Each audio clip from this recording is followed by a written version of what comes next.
আসসালামু আলাইকুম। ভার্সিটি নাকি সাবজেক্ট? এই জিনিসটা আমরা যখন ২-৩ জায়গায় চান্স পাই, তখন জিনিসটা নিয়ে একটু কেমন হয়ে যায়। এটা অটোমেটিক্যালি হয়ে যায়। মানে একটা বিভ্রান্তিকর অবস্থার সৃষ্টি হবেই। এখন এই ক্ষেত্রে ২ টা জিনিস ম্যাটার করে। একটা হচ্ছে প্রথমত যেটা হচ্ছে তোমার আবেগ। তোমার যে জিনিসটা ভালো লাগে, অবশ্যই এটাকে প্রায়োরিটি দিতে হবে। তুমি ১ টা না ২ টা না ৪ টা বছর অনার্স করবা সেই বিষয়ে। এখন তোমার যদি ম্যাথমেটিক্যাল টার্ম ভাল লাগে, তুমি কিন্তু অন্যান্য সেক্টরে গিয়ে মুখস্থ করার পরে ওইভাবে নিজেকে কোপ আপ করতে পারবা না। হয়তো অনেকে বলবে যে না আমি শিখে নিব, আমি তো একটা ভালো ভার্সিটিতে গেছি, ঢাকাতে চান্স পাইছি, ডিইউতে পড়তেছি। ধরো ডিইউতে একটা ছেলে এইবারই হয়েছে যে ওর ইচ্ছা ছিল ল নিয়ে পড়বে, ডিইউতে ল পায়নি, রাজশাহীতে চলে গেছে। কিন্তু এমন না যে যে ঢাবি ছাড়লেও তার জীবন শেষ হয়ে গেল। অবশ্যই নিজের প্যাশনকে মূল্যায়ন করতে হবে। ধরো তোমার ডাক্তারিতে খুব একটা তীব্র ইচ্ছা যে তুমি ডাক্তারিতেই পড়বা। এখন তোমার বাপের যদি টাকা থাকে, এক বাক্যে তুমি প্রাইভেটে চলে যাবা, ধরো তোমার চান্স হয়নি। আর অন্যান্য ক্ষেত্রে জিনিসটা আলাদাভাবে ভেরিফাই করে, অনেকে সেকেন্ড টাইম দেয়। আমি মূলত তোমাকে এটাই বোঝাচ্ছি যে ভার্সিটি আমরা যেভাবে বলেছি ম্যাটার করে, ভার্সিটি এইভাবে ম্যাটার করে না। তোমার সাবজেক্টটাই মেইন। অনেকে সাবজেক্টটা ফোকাস দেয়, অনেকে ভার্সিটিকেই ফোকাস দেয় জাস্ট শো অফের জন্য। কিন্তু এটা কিন্তু ১ টা বছর তো ২ বছরের, এটা খেলা খেলা জিনিস না।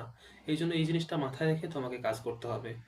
আর যে প্যাশনটার কথা বললাম, তোমার যে জিনিসটা ভাল লাগে, ধরো তুমি ইঞ্জিনিয়ারিং প্রিপারেশন নিচ্ছ, তুমি কিন্তু মেডিকেল, এগ্রি সেক্টর এইগুলোতে কিন্তু ওইভাবে কোপ আপ করতে পারবা না।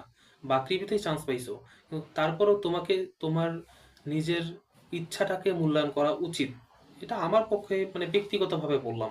এখন তারপরেও যদি তুমি জায়গার প্রতি ভালো লাগা কাজ করে, ইউনিভার্সিটি দেখে প্রেমে পড়ে যাও, এটা ব্যক্তিগতভাবে তোমার ব্যাপার।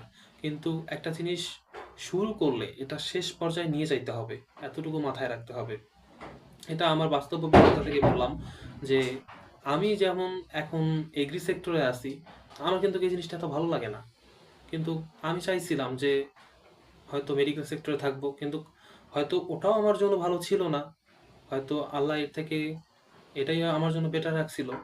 সুতরাং শুধুমাত্র নিজের মতামতকে গুরুত্ব দিবা না। যারা এখন জিএসটিতে সাবজেক্ট চয়েস দিবা, অবশ্যই এটা কিন্তু অবশ্যই ফলো করতে হবে। কারণ আমি গতবার খুলনায় ছিলাম, আমার কিন্তু খুলনায় থাকার কথা ছিল না। নিজে দেওয়ানিগিরি করছি, এই জন্য সাবজেক্ট চয়েসটা ভালো করে দিতে পারি নাই। তুমি কিন্তু ধরো মানে অনেক ভালো রেজাল্ট করছো, ভালো পজিশনে আসো, কিন্তু তোমার যদি সাবজেক্ট চয়েসটা ঠিক না থাকে, তুমি কিন্তু মানে একটা বড় ধরনের মারা খাবা বলতে গেলে। আশা করি বিষয়গুলো বুঝাইতে পারছি। অনলাইনে অনেক ভিডিও দেখবা, অনেক কিছু আছে। জাস্ট একটা সিলেক্ট করে সেই অনুযায়ী তুমি তোমার প্যাশনকে গুরুত্ব দিয়ে সেইভাবে আগায় যাবা। আশা করি বোঝাইতে পারছি।